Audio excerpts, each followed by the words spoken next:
Hi అండి, నేను మీకు ఇప్పుడు ఒక ఐటెం చూపిస్తాను. ఆ ఐటెం చూసిన తర్వాత అవి రెండు ఒకటే అనేది ఎవరైనా అగ్రీ చేస్తారు అంటే నాకు ఒక్కసారి అయితే కామెంట్ సెక్షన్లో మెన్షన్ చేయండి. ఈ రెండు ఒకటే అంటారా చెప్పండి. ఈ రెండు బ్యాక్ చైన్స్ ఒకటేనా? ఇంత చిన్న 4 ఇయర్స్ 5 ఇయర్స్ పిల్లలకు కూడా డీటెయిల్డ్గా అర్థమవుతుంది ఈ రెండు బ్యాక్ చైన్స్ నాట్ సేమ్ అని. బట్ లెంత్ మాత్రం ఆల్మోస్ట్ సేమ్. బట్ కాదు, ఎందుకంటే ఇది ఎంత బ్రాడ్గా ఉంది చైన్, ఇది ఎంత చిన్నగా ఉంది, చూస్తుంటేనే అర్థమైపోతుంది కదా. ఎంత క్లారిటీ ఉంది చూడండి ఇక్కడ.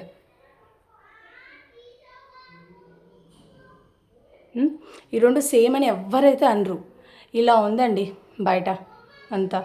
బయట అంటే వేరే షాప్స్లోని కాదు, ఆన్లైన్ స్టోర్స్లోనే అనమాట. సమ్ అదర్ పేజెస్, నేను పేజెస్ నేమ్స్ మెన్షన్ చేయడానికి ఇష్టం లేదు. బట్ నా దగ్గరికి ఇలాంటిది ఏదైనా చిన్నది వచ్చినా కానివ్వండి, నేను చాలా సీరియస్గా తీసుకుంటాను. బిఫోర్ కూడా జస్ట్ క్రిస్టల్ బ్లాక్ బీడ్స్ విషయంలో ఒకసారి అలానే తీసుకున్నాను, అండ్ ఇయర్ కప్స్ విషయంలో ఒకసారి అలానే తీసుకున్నాను. ఏ ఐటెం గురించి అయినా, ఏ క్వాలిటీ గురించి అయినా కానివ్వండి, నన్ను ఏదైనా ఎవరన్నా కస్టమర్ స్పెసిఫిక్గా అడిగారు అంటే మాత్రం యాక్చువల్గా చెప్పాలంటే quality and price best maintain చేసే వాళ్ళకి ఎవరికైనా ట్రిగర్ అవుతుంది, అవ్వదని నేను చెప్పను. బట్ మరి ఇంత దారుణంగా అయితే సేల్ చేయకండి. నాది సేమ్ అని చెప్పేసి అయితే సేల్ చేయకండి. చూడండి, ఇది మన బ్యాక్ చైన్, ఇది some other pages back chain. నేను తెప్పించాను. ఇది యాక్చువల్గా ఈ ఇన్సిడెంట్ జరిగి 4-5 డేస్ అవుతుంది నాకు తెలిసి. నేను తెప్పించాను. ఇంత స్మాల్ ఐటమ్స్లోనే మీరు ఇలా చేస్తుంటే బిగ్ ఐటమ్స్లో ఇంకేం చేస్తారండి? మీరు ఎలా అయినా సేల్ చేసుకోండి, పర్లేదు. బట్ కస్టమర్ని అయితే మ్యానిపులేట్ చేయకూడదు అస్సలు. మా దగ్గర ఉండేది ఇది, క్వాలిటీ ఇంత ఉంటుంది, ఇలా ఉంటుంది అని చెప్పాలి. కానీ లేదు, ఇది 9 ఇంచెసే, ఇది 9 ఇంచెసే, ఇది 12 ఇంచెసే, ఇది 12 ఇంచెసే, బట్ బోత్ నాట్ సేమ్ కదా. అదేదో బాలయ్య బాబు డైలాగ్ ఉన్నట్టు. చూడండి, ఇది ఎంత డిఫరెన్స్ అసలు. ఇది చూడండి, ఇలా ఉంది. అందుకే బిఫోర్ బై చేసేటప్పుడు ప్రతి కస్టమర్ కూడా థింక్ చేయండి ఫస్ట్. క్వాలిటీ అండ్ ఎవ్రీథింగ్ ఎలా ఉన్నాయి అడగండి. ఒక క్వశ్చన్ ఎక్కువ అడగండి.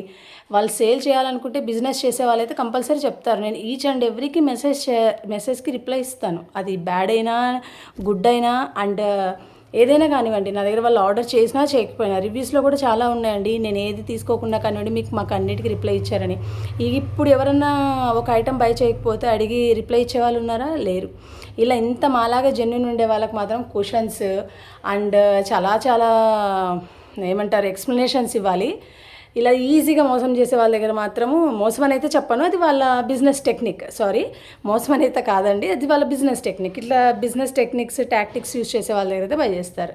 అందుకని బై చేసే ముందు ఈచ్ అండ్ ఎవ్రీ రూపీ కూడా ఎవరికైనా వెరీ వెరీ వాల్యుబుల్. ఒక్కసారి అయితే ఏదైనా కానివ్వండి, స్మాల్ ఐటమ్ గురించే చెప్తున్నాను నేను, ఏదైనా కానివ్వండి థింక్ చేసి బై చేయండి.